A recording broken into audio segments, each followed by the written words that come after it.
Amin. Haleluya, shalom. Puji Tuhan, Tuhan Yesus memberkati. Silakan duduk saudara. Apa kabar? Haleluya.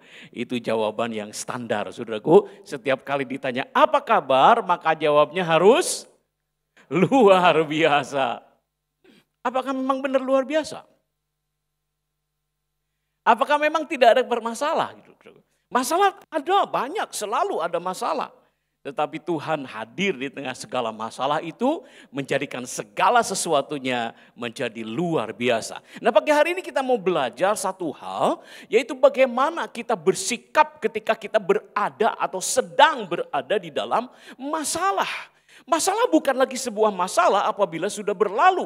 Tetapi masalah adalah sebuah masalah ketika kita sedang menjalaninya tentunya. Dan bagaimana kita harus berfokus di dalam masalah atau hidup yang sedang kita jalani. Ya, pertama saudaraku, kita harus mengerti bahwa masalah adalah bagian yang tidak terpisahkan dari hidup kita. Selalu saja ada masalah, siapapun, semua orang akan menghadapi masalah, semuanya saudara. Kadang-kadang kita melihat bahwa orang lain itu tidak memiliki masalah. Padahal sebenarnya ketika kita masuk ke dalam hidupnya, masuk ke dalam keluarganya, oh ternyata walah tersangka. Enggak nyangka bahwa dia pun rasanya kurang apa lagi. Ternyata juga menghadapi masalah. Banyak masalah terjadi kan dalam hidup kita. Misalnya tentang pribadi, saudaraku. Tentang pribadi kita memiliki masalah dengan kehidupan pribadi, dengan sikap, dengan karakter kita. Dan kita sadar masalah kita. Dan kita merasa bergumul terus-terusan dengan masalah yang ada dalam hidup kita. Tapi ada juga orang yang ketika bermasalah enggak sadar saudaraku dengan masalahnya. Dan dia enak-enak aja, tenang-tenang aja. Nah itu masalah dia saudaraku. Bahwa dia tidak menyadari bahwa dia itu memiliki sebuah masalah. Ada masalah kesehatan, ada masalah ekonomi, masalah pergaulan, ya segala macam saudaraku. Masalah-masa lalu, masalah hari ini, kekhawatiran, ya ketakutan akan masa depan. Dan ya banyak hal terjadi dalam hidup kita. Dan apabila kita melihat memang hidup kita tidak pernah lepas dari masalah. Nggak pernah lepas. Dan saudara, satu hal yang penting sekarang adalah bagaimana kita memiliki fokus. Apa yang kita lihat ketika kita menghadapi sebuah masalah. Fokus itu akan menentukan bagaimana sikap dan respon kita ketika kita menghadapi masalah. Saudaraku, ketika kita berfokus kepada masalah, maka masalah itu akan menabrak kita. Pernah belajar nyetir mobil kan? Ketika belajar nyetir mobil, ada kecenderungan. Orang yang sedang belajar nyetir mobil itu justru ketika berpapasan dengan mobil lain, fokusnya itu ke mobil yang sedang ada di depan dia. Itu fokus itu melihat ke sana. Dan apa yang terjadi saudaraku? Ketika kita melihat fokusnya mobil yang berpapasan itu, tiba-tiba mobil kita itu mendekati mobil itu yang sedang berpapasan. Dan itu adalah satu hal ketika kita fokus kepada sesuatu, maka kita mendekat kepada apa yang kita pikirkan itu. Dan karena itulah saudaraku, kita perlu menyadari apabila kita berfokus kepada masalah, maka kita akan dihantam oleh masalah itu. Saudaraku, dan fokus masalah ini seringkali kita harus belajar untuk mengendalikan pikiran kita. Bagaimana cara kita berpikir? Saya pernah saksikan di doa pagi, saudaraku, kalau ada dua orang, sama-sama dua orang yang sedang makan nasi putih dan kemudian hanya bercampur garam saja. Tetapi perbedaannya adalah yang satu makan dengan garam itu karena memang keadaannya miskin. Tidak punya apa-apapun lagi untuk dimakan kecuali nasi putih dengan garam. Tetapi yang lain ini dia orang kaya raya. Dan kemudian juga dia makan nasi hangat bercampur garam. Hanya itu saja. Tetapi apa yang perbedaannya saudaraku? Perbedaannya orang kaya makan nasi putih bercampur garam. Hatinya gimana? Oh hatinya senang saudaraku. Karena selama ini dia tidak pernah tuh makan campur garam saja. Dia selalu makan macam-macam yang sampai terlalu bingung memilihnya saudaraku. Tapi yang lain, yang orang miskin itu saudaraku makan nasi bercampur garam, bagaimana hatinya? Dia nelangsa, dia sedih kan? Aduh, tidak ada lagi hal yang bisa dimakan kecuali nasi bercampur garam. Dua-duanya sama, nasi bercampur garam. Tetapi yang satu makan dengan hati yang, wah, rasanya ini baru pertama kali dan ingin rasakan itu. Tapi yang lain, dia makan dengan hati yang tertekan dan sedih, nelangsa, doaku. Makannya sama, tetapi cara pikir yang berbeda. Dan kita pun, saudaraku, kita harus mengetahui bahwa perbedaan dalam fokus ketika kita berpikir dalam masalah itu menentukan banyak respon, banyak sikap yang akan kita miliki ketika kita mengalaminya. Dan saudaraku, Ibrani 12 ayat 1 dan 2 berkata demikian. Karena kita mempunyai banyak saksi bagaikan awan yang mengelilingi kita, marilah kita menanggalkan semua beban dan dosa yang begitu merintangi kita dan berlomba dengan tekun dalam perlombaan yang diwajibkan bagi kita. Satu hal, saudaraku, yang firman Tuhan katakan, kita perlu sadar bahwa kita sedang berada di dalam sebuah perlombaan. Kehidupan kita ini adalah sebuah perlombaan. Dan Alkitab katakan karena itu kita harus menanggalkan dosa dan banyak beban dari hidup kita. Dan bisa berlomba dengan tekun. Marilah kita melakukannya dengan mata yang tertuju kepada Yesus. Yang memimpin kita dalam iman dan yang membawa iman kita itu kepada kesempurnaan. Yang dengan mengabaikan kehinaan, tekun memikul salib, ganti sukacita yang disediakan bagi dia yang sekarang duduk di sebelah kanan tahta Allah. Alkitab berkata, kita sedang berjuang. Kita sedang berada dalam sebuah pertandingan. Kita harus melepaskan dosa, kita harus lepaskan beban supaya kita bisa berjuang, supaya kita bisa bertanding. Ibrani 12 ayat 2 berkata, marilah kita melakukannya dengan mata yang tertuju kepada Yesus. Apabila mata kita tertuju kepada masalah, tantangan, kesulitan, maka satu hal yang sedang menjadi tren hari ini adalah overthinking. Kita terlalu banyak mikir tentang masalah itu. Terus-terusan fokus mikir terus. Bangun tengah malam gak bisa tidur mikir tentang hal itu. Bangun pagi hari sudah mikir lagi tentang itu. Dan bukan cuma mikir, tapi kemudian jalan jauh sekali dengan problem itu. Jalan jauh sekali terus berpikir. Terlalu banyak berpikir, overthinking. Dan hasilnya apa? Kekhawatiran. Karena kita mengembangkan sesuatu yang belum tentu terjadi. Kayaknya kekhawatiran itu datang dalam hidup kita. Ketika sudah khawatir maka jadi negatif. Ketika sudah negatif jadi stres. Ketika sudah stres apa yang terjadi? Lemah. Tidak mampu berbuat apapun. Jadi ketika kita fokus kepada masalah, hasilnya adalah seperti itu. Kita begitu tersiksa. Ketika kita menjadi begitu lemah, kita tidak bisa lagi berbuat apa-apa. Tetapi ketika kita berfokus kepada Kristus, maka kita percaya kepada Dia. Alkitab bilang, marilah kita melakukannya dengan mata yang tertuju, fokus kepada Yesus. Apabila kita fokus kepada Tuhan Yesus, kita percaya bahwa Dia akan menolong kita. Kita berserah, apa hasil dari berserah adalah damai sejahtera. Dan apa hasil dari damai sejahtera adalah kekuatan, siap untuk kembali berjuang, dan hasil dari kekuatan adalah pikiran yang kreatif, mampu berbuat banyak hal untuk menghadapi masalah dalam hidup kita. Karena itulah saudaraku, fokus itu menjadi begitu penting ketika kita sedang menghadapi masalah. Banyak hal yang perlu kita pikirkan, cara pikir kita ketika menghadapi masalah. Yang pertama, tantangan hidup itu adalah pendewasaan. Tantangan hidup itu bisa membuat kita dewasa. Saudaraku, kenapa sih Tuhan izinkan masalah itu datang? Gampang sekali kalau Tuhan ngeblok masalah itu kan. Gampang lah. Bisa apapun juga Tuhan lakukan untuk menghalangi masalah datang kepada kita. Tetapi kenapa Tuhan izinkan masalah itu bahkan berbagai pencobaan kata Alkitab datang dalam hidup kita. Kenapa Tuhan izinkan itu? Masalah dan kesulitan datang. Karena saudaraku sebenarnya begitu banyak hal yang hanya dapat kita pelajari itu melalui pengalaman. Teori khotbah banyak, saudara. Banyak teori khotbah. Dan kita bersyukur untuk semua firman Tuhan yang kita pelajari, bukan? Tetapi begitu banyak hal yang tidak bisa kita pelajari kecuali dengan mengalami sesuatu. Dan Tuhan mengizinkan banyak kesulitan, banyak masalah terjadi dalam hidup kita. Itu karena begitu banyak hal yang hanya dapat kita pelajari dengan pengalaman. Sehingga saudaraku, apabila ketika masalah sudah selesai, yang terpenting itu bukan kenyamanan. Udah selesai. Bukan itu saudaraku. Yang terpenting adalah bagaimana sikap kita setelah menghadapi masalah.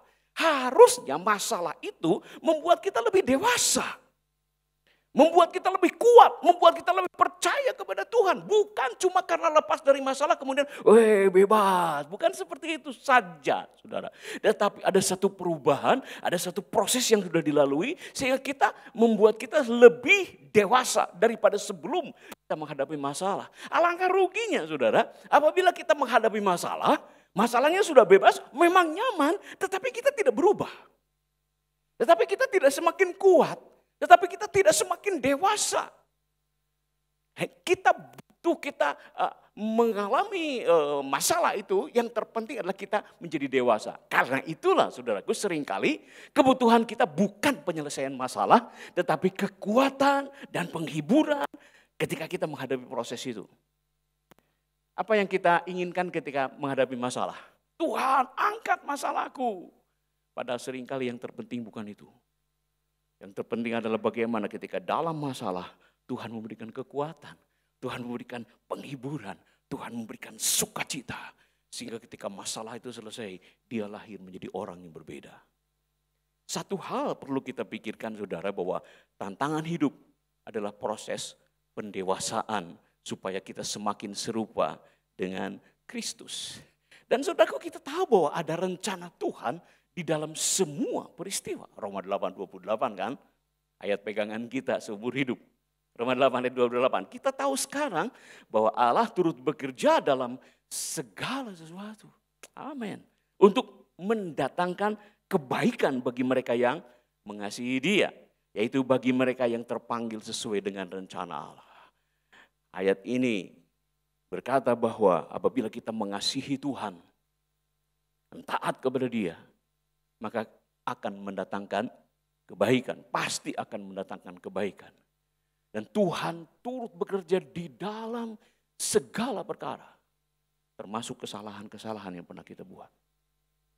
Tuhan turut mendewasakan kita semakin serupa Kristus. Kebaikan terbesar yang Tuhan berikan kepada kita itu apa? Keserupaan dengan Kristus. Itu kebaikan terbesar. Karena itu Tuhan turut bekerja di dalam segala hal itu untuk memproses kita semakin serupa Kristus. Bahkan kesalahan kita pun dipakai Tuhan untuk membentuk hidup kita. Dan kita perlu belajar, kita perlu mengasihi Tuhan sehingga kita taat kepada Dia dan kita diproses oleh pengalaman kita, kesalahan kita. Saudaraku, ada satu hal yang mungkin kurang masuk akal dalam pikiran kita. Kenapa Tuhan Yesus itu lahir dari keturunan Batsheba, istri Uria itu, istri orang lain? Kenapa seperti itu, saudaraku?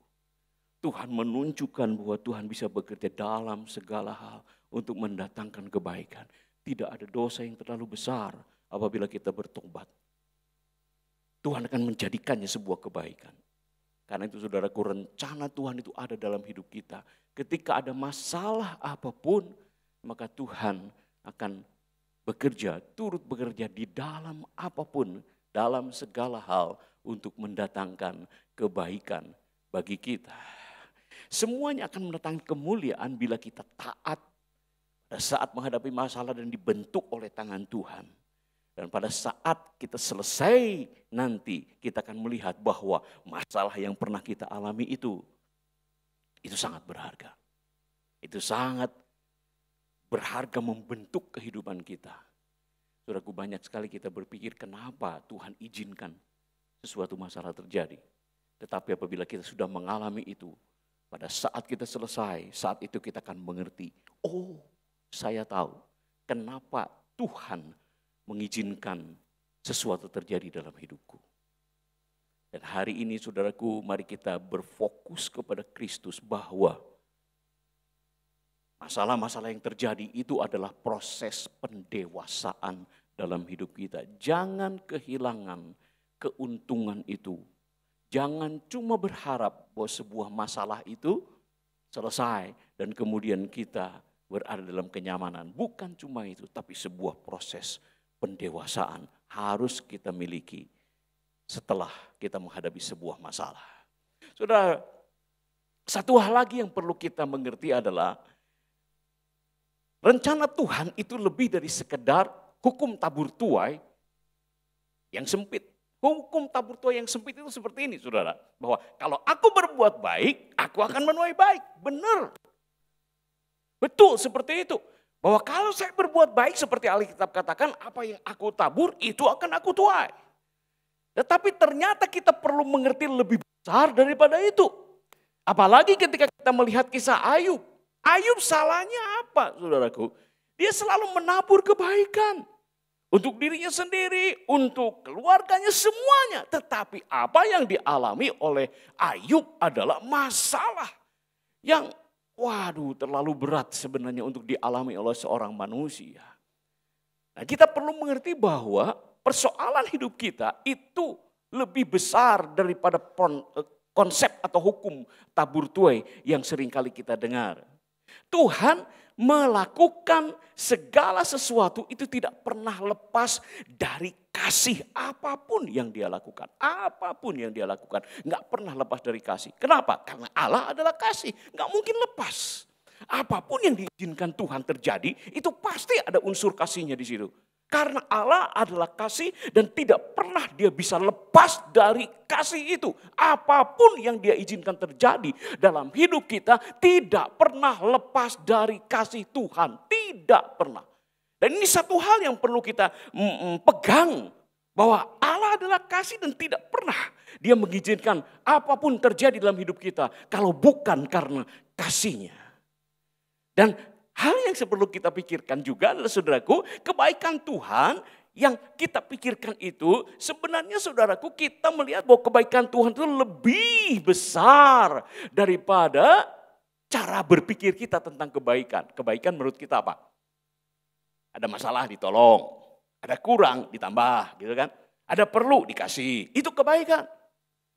Ada orang sakit disembuhkan, itu kebaikan. Tetapi ternyata Tuhan memiliki konsep kebaikan yang jauh lebih besar daripada itu. Jauh lebih besar daripada itu. Nah saudaraku, melalui semua peristiwa yang melebihi hukum tabur tuai itulah. Kita lebih mengenal siapa Tuhan itu. Tuhan itu bukan cuma sebuah hal yang terlalu simpel seperti itu. Kalau berbuat baik, kita akan terima baik. Begitu banyak orang yang berbuat baik. Tapi kemudian menuai hidup yang bermasalah. Kenapa demikian? Ada rencana Tuhan di situ. Mari kita lihat apa yang Tuhan lakukan di dalam masalah yang kita lihat. Khotbah 3 ayat yang ke-11. Ia membuat segala sesuatu indah pada waktunya. Kapan? Pada waktunya. Bahkan ia memberikan kekekalan dalam hati mereka. Tetapi manusia tidak dapat menyelami pekerjaan yang dilakukan Allah dari awal sampai akhir. Itu masalahnya. Kita bertanya, Tuhan, kenapa kau izinkan itu terjadi dalam hidupku? Saudara, Tuhan kadang-kadang tidak. Tuhan seringkali hanya berkata apa yang akan dia lakukan. Seperti kepada Yusuf. Apa yang akan dilakukan? 11 bintang, bulan, matahari akan sujud kepadamu. Hanya itu saja. Tapi Tuhan tidak memberitahukan kenapa sebuah peristiwa terjadi. Enggak pernah. Yusuf diseret, dimasukin ke dalam sumur. Apakah Tuhan menjelaskan kenapa itu harus terjadi? Tidak pernah. Yusuf dijual menjadi budak di Potifar. Tuhan juga tidak pernah jelaskan kenapa. Tuhan juga tidak jelaskan bagaimana Tuhan akan mengangkat Yusuf. Enggak pernah, saudara. Enggak pernah jelaskan itu. Melalui proses yang begitu panjang bagaimana Tuhan akan mengangkat Yusuf. Tuhan tidak mengatakannya. Sampai kapan? Tuhan juga tidak memberitahu. Dijebloskan ke dalam penjara. Umur 17 dia dijual. Belasan tahun dia harus diproses. Sampai kapan? Satu kali ketika sebuah masalah ada dalam hidup saya mendengar sebuah khotbah. Ada 2 pertanyaan yang jangan kamu tanyakan ketika kamu ada dalam masalah. Pertama adalah, mengapa? Jangan tanyakan itu. Sebab mungkin engkau tidak akan menemukan jawabannya. Kenapa ini terjadi? Ya kita datang kepada hamba Tuhan kan. Pak, kenapa aku mengalami ini? Dan hamba Tuhan akan menjawab sebisa-bisanya. Tetapi sebenarnya kita tidak tahu kenapa sebuah peristiwa terjadi. Tuhan diam. Dan kedua, jangan tanya sampai kapan. Nggak tahu. Kenapa ini terjadi? Dan sampai kapan aku akan mengalaminya? Nggak pernah tahu. Jadi saudaraku, jangan pernah bertanya sesuatu yang tidak akan pernah ada jawabannya. Lihat aja kepada Alkitab. Tuhan katakan apa? Apa yang Tuhan nyatakan kepada kita adalah Dia turut bekerja dalam segala hal untuk mendatangkan kebaikan. Bagaimana caranya? Nggak tahu. Mengapa demikian? Nggak tahu. Sampai kapan? Nggak tahu. Yang aku tahu adalah Tuhan pernah berkata, aku tahu rancangan-rancangan apa yang ada padaku mengenai kamu. Dia yang tahu. Dan Tuhan diam. Kadang-kadang Tuhan tidak memberitahukannya kepada kita. Karena ketika Tuhan beritahukan kepada kita sebuah masalah, kita akan melarikan diri. Kita tidak sanggup untuk menjalani apabila Tuhan memberitahukannya kepada kita. Karena itulah Tuhan banyak tutup mulut dalam hal ini. Baru setelah selesai, kita surprise. Wow, Tuhan itu dahsyat dan luar biasa. Bahkan ketika Yesus mau disalib, Dia diam. Bahkan ketika Tuhan mau menyelamatkan hidup kita, Dia diam. Yang Tuhan bilang adalah, aku akan menyelamatkan engkau. Bagaimana caranya? Tidak diberitahukan. Kenapa harus seperti itu? Tidak diberitahukan. Kapan? Tidak diberitahukan. Semua itu kita mengerti setelah Kristus bangkit dari kematian. Saudaraku, sebuah masalah itu diciptakan Tuhan, diizinkan Tuhan itu untuk kebaikan. Dan banyak kali kita harus percaya penuh kepada Tuhan. Ayub pasal 1 ayat 21-22 ini menceritakan sebuah konsep yang luar biasa, saudaraku. Katanya, dengan telanjang aku keluar dari kandungan ibuku. Dengan telanjang juga aku akan kembali ke dalamnya.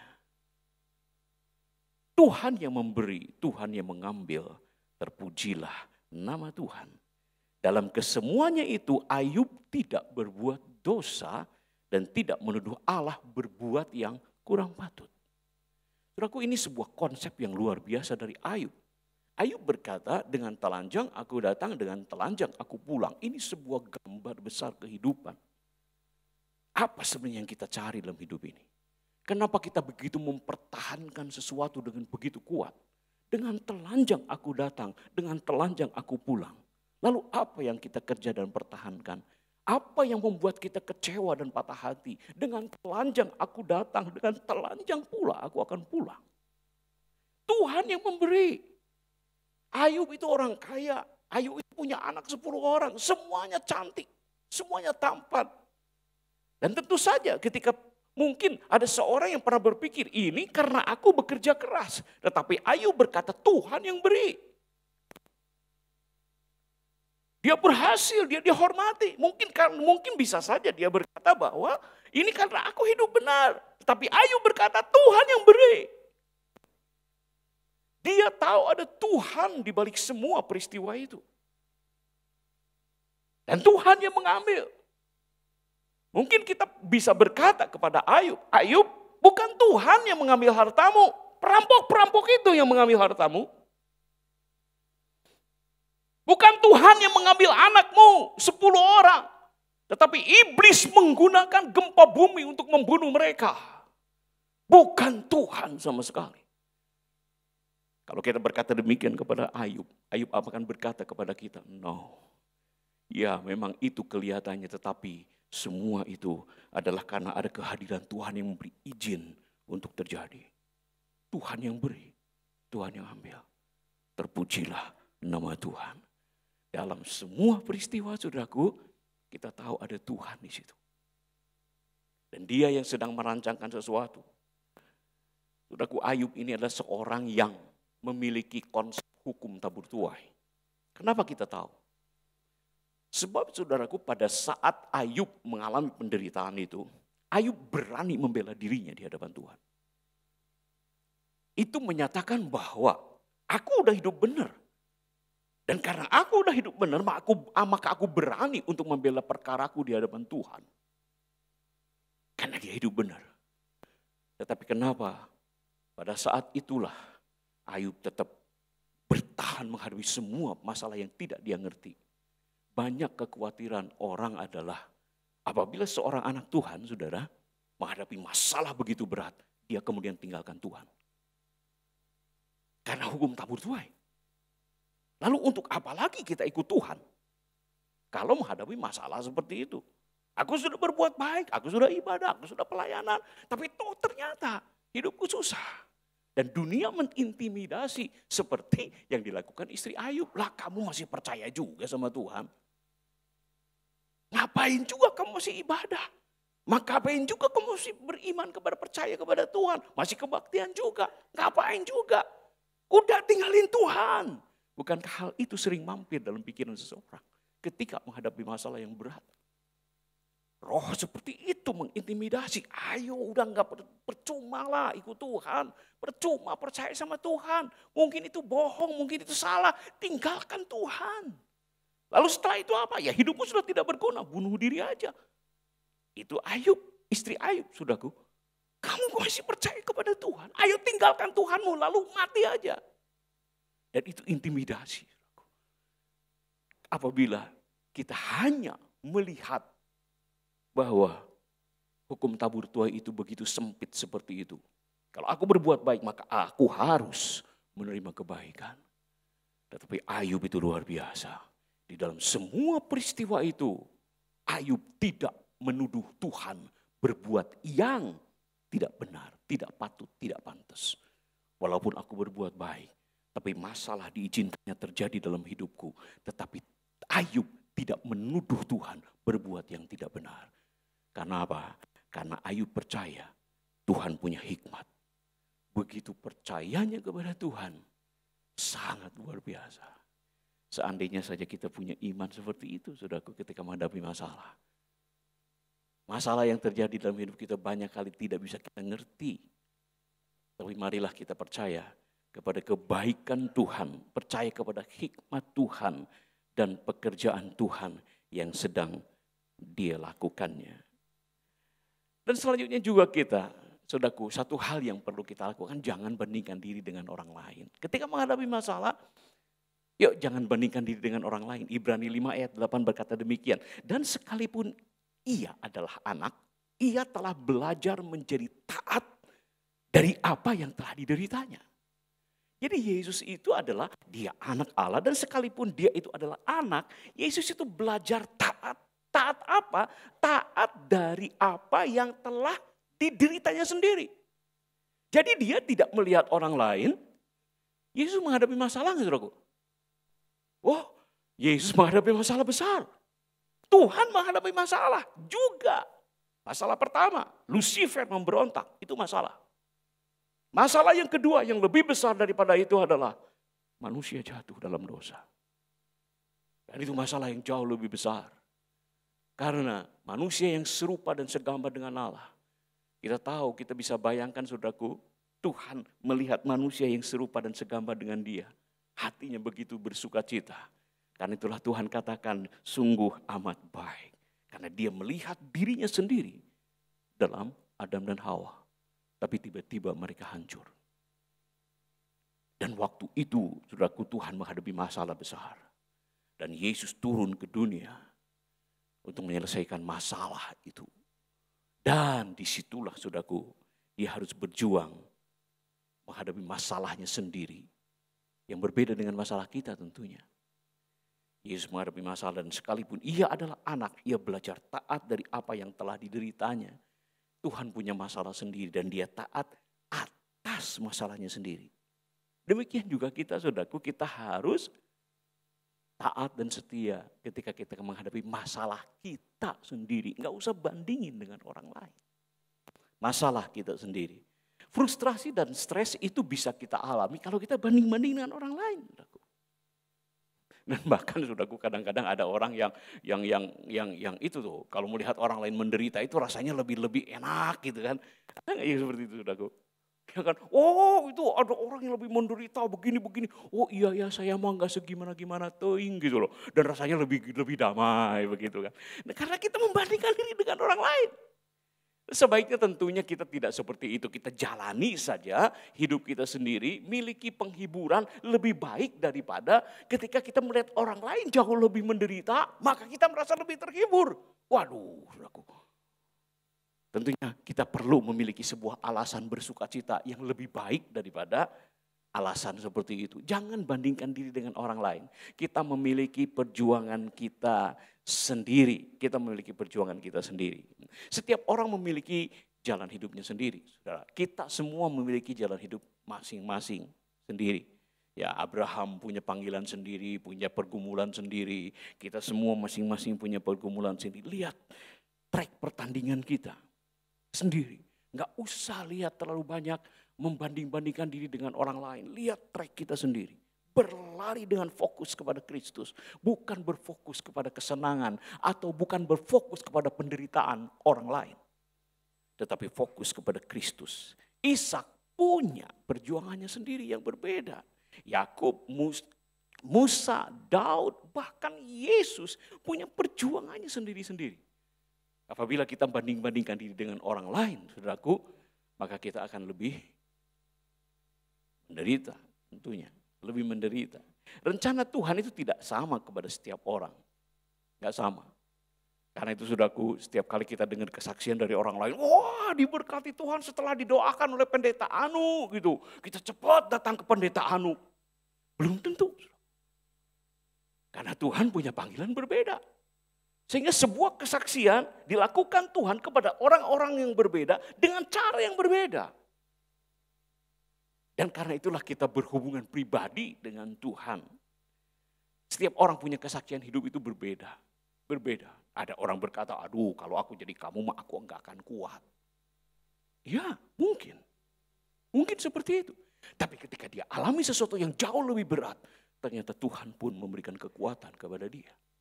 Setiap orang mengalami perjuangannya yang berbeda. Karena itu jalani hidup kita sendiri dalam rencana Tuhan yang khusus untuk diri kita.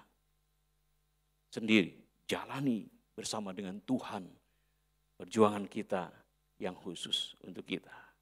Nah saudaraku, jangan bandingkan diri dengan orang lain. Masalah kita salah satunya adalah TikTok dan Instagram, bukan?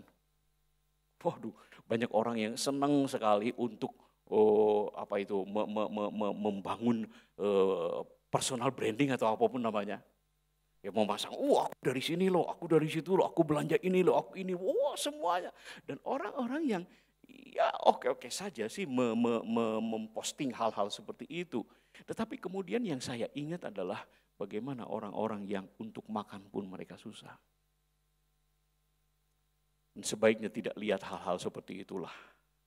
Dan kalau kita berkata kepada orang itu, oke lah nggak usah lihat hal-hal seperti itu, postingan-postingan seperti itu. Kita juga harus bicara kepada pihak yang lainnya. Sebaiknya nggak usah posting kayak begitulah. Karena kita tahu di luar sana, ada orang yang untuk makan pun susah. Harus pinjam uang ke sana ke sini sambil ditagih, dikejar-kejar, saudaraku. Mari kita belajar bijaksana. Jangan bandingkan diri dengan orang lain.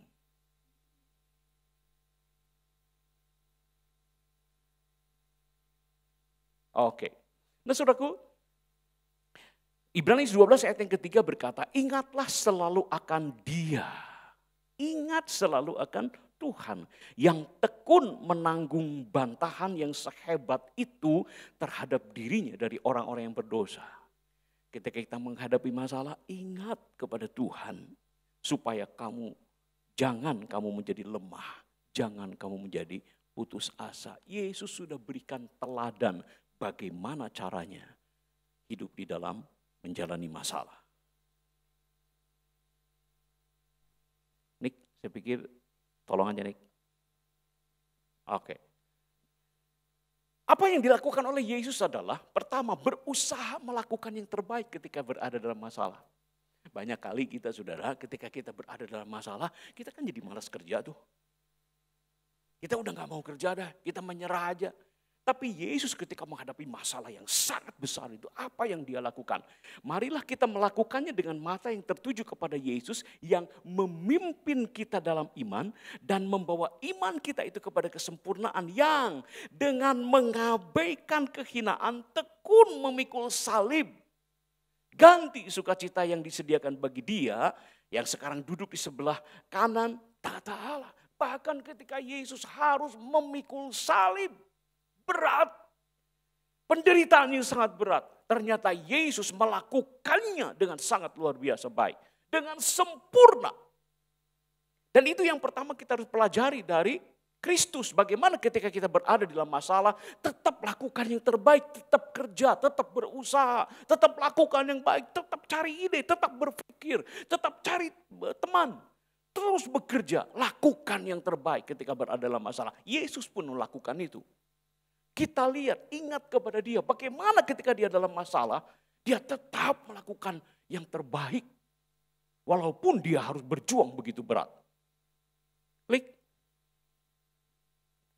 Nah, yang selanjutnya adalah taat dan percaya. Yesus disalib itu bukan karena dia berdosa. Terus kadang-kadang ada banyak hal yang kita nggak ngerti kan. Kenapa aku mengalami hal seperti ini? Yesus itu disalib itu bukan karena dia berdosa.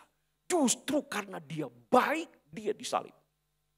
Justru karena dia benar, dia disalib. Untuk kita.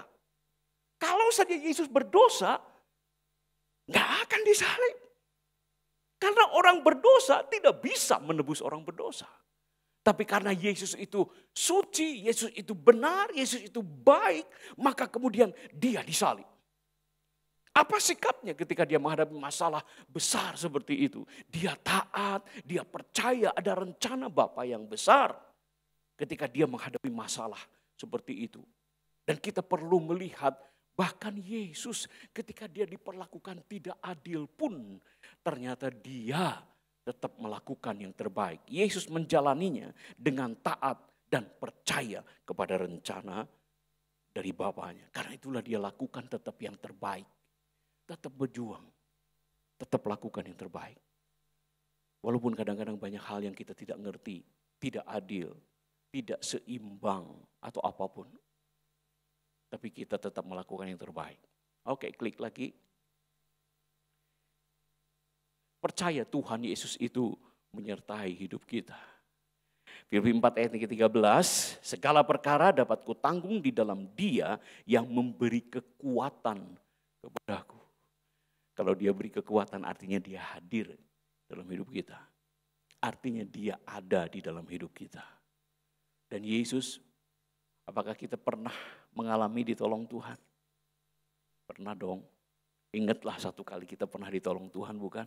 Apapun yang kita alami pernah ditolong Tuhan. Ingat gak? Jangan pernah lupakan itu. Bahwa kita pernah ditolong Tuhan. Pertanyaannya saudara. Apakah dia sudah berhenti menolong kita? Tidak mungkin. Dia hadir, dia ada, dia siap untuk menolong kita. Oke, klik lagi, Nick. Tolong pemain musik. Saudaraku, Yesus itu merasakan kesusahan kita. Ibrani pasal 2 berkata demikian. Pasal 2 ayat 18. Sebab oleh karena ia sendiri telah menderita karena pencobaan, maka ia dapat menolong mereka yang dicobai. Pasal 4 ayat 15, sebab imam besar yang kita punya, bukanlah imam besar yang tidak dapat turut merasakan kelemahan-kelemahan kita. Sebaliknya sama dengan kita, ia telah dicobai. Hanya tidak berbuat dosa. Saudara, Tuhan itu tahu penderitaan kelemahan kita. Alkitab bilang Imam besar kita bukan imam besar yang tidak dapat turut merasakan kelemahan kita. Tahu. Tuhan itu tahu ketika kita berjuang. Tuhan tahu ketika kita bergumul. Tuhan tahu beratnya kelemahan-kelemahan itu dalam diri kita. Tuhan tahu semua. Karena dia pernah jadi manusia. Dan dia dalam kehidupannya sebagai manusia, dia telah mengalami tantangan, masalah yang begitu berat dan besar, bukan?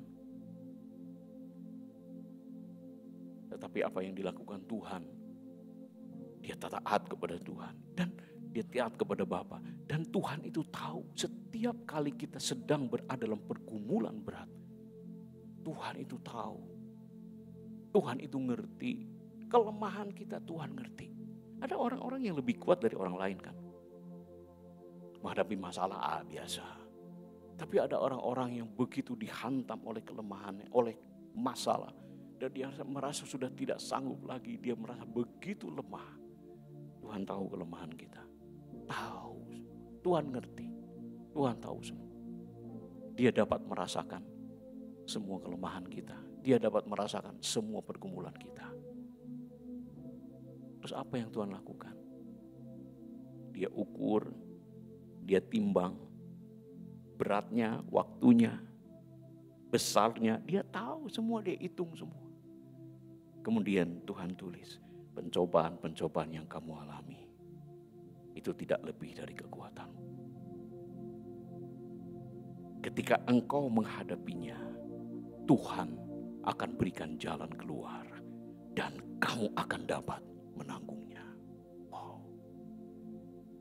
Apakah Tuhan itu menulis hal itu tanpa dia tahu?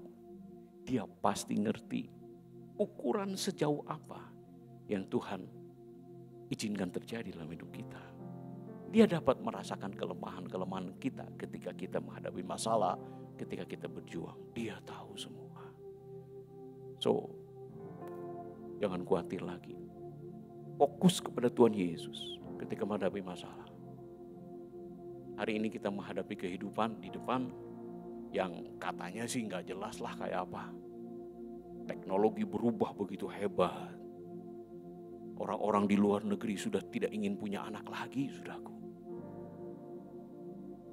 Karena katanya ngeri ke depan mau jadi seperti apa. Di Indonesia mulai ada istilah child free. Bebas dari anak. Karena ke depan nggak tahu seperti apa. PHK di mana-mana.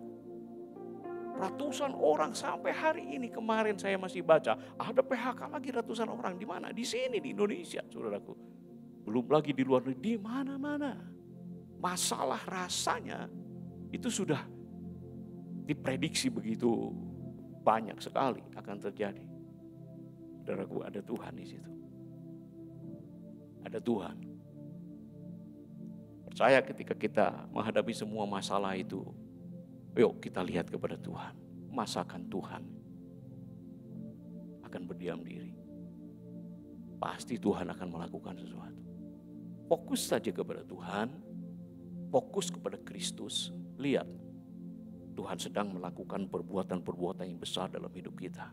Kita harus jadi pemenang. Kita akan jadi pemenang. Dalam segala hal, dalam segala perkara, Allah punya rencana. Tuhan punya rencana. Dia tidak akan pernah lepas daripada rencananya dalam hidup kita. Yuk mari kita lihat.